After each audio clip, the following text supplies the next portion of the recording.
16 years ago, I found my calling in a trash can. I can actually still smell the stench of moldy chicken sandwich remnants. That sandwich's home was the green metal bin at a local park that had become home for me. My divorced immigrant parents battled major drug addictions all throughout my childhood.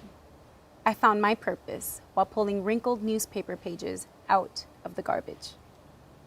You see, my passion for holding the powerful accountable was born out of my own intimate encounters with the justice system. The stories in that newspaper, the Miami Herald, were holding institutions accountable regarding the abuse and deaths by negligence of children like me. I didn't even know what the people who wrote newspaper stories were called. All I know is that the very next day I scurried into my middle school and asked my teacher, "What are these called? That's what I want to be when I grow up." The glowing look on her face is still etched in my mind. "A journalist," she whispered. The people who write stories are called journalists, storytellers who tell true stories. It was a done deal.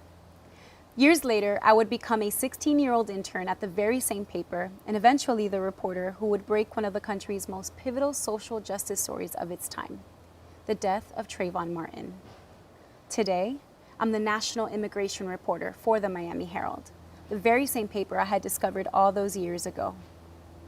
But like you, my story didn't end there. My story, your story, our stories, they're not linear. They zig, they zag, they're neat, they're messy, they're full of love, but also pain. Enter Harvard. You know, my first day of class was a few days after the man who raised me died, mi abuelo. A man who could not resist a Cuban pastelito and wrote me handwritten letters to tell me he loved me, which I'm still finding in his belongings. That feeling of having to sit still behind a Zoom camera while in mourning, clenching your cheeks so that tears do not stream down your face, sounds all too familiar today as COVID-19 deaths close in on 600,000. Like me, you have likely lost someone close to this virus, or someone who's close to someone who's close to you. Going to school probably was not on your favorite things list as homework piled up in addition to your everyday responsibilities. But also like me, you've likely navigated unruly surprises in between. Like my mother's near overdose in the middle of a national mental health crisis within a global pandemic. In many ways, my parents are my biggest life teachers, showing me all of the structural challenges low-income people of color face every day.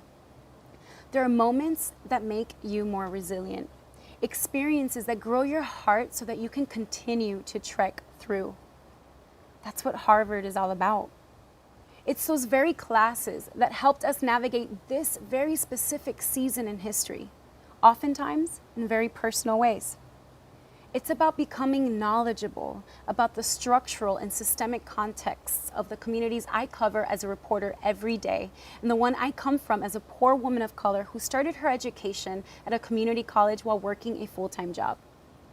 For example, in my urban policy course, I got to examine housing disparities among those who struggle with addiction in New Orleans.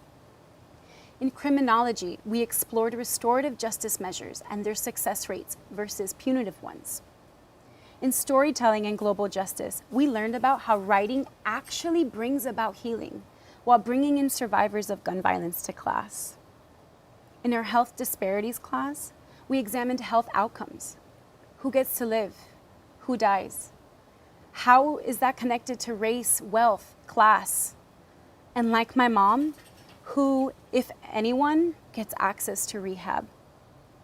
In narrative storytelling, I learned how to break barriers, how to tell my story amid and despite fear.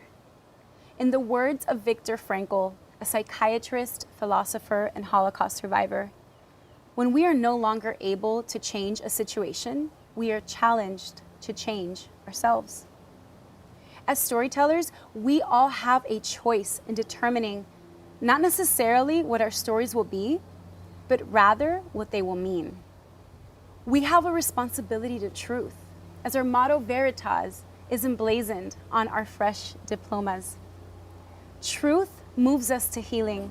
Truth calls us to action, and truth drives us to use our stories to change the world with meaning.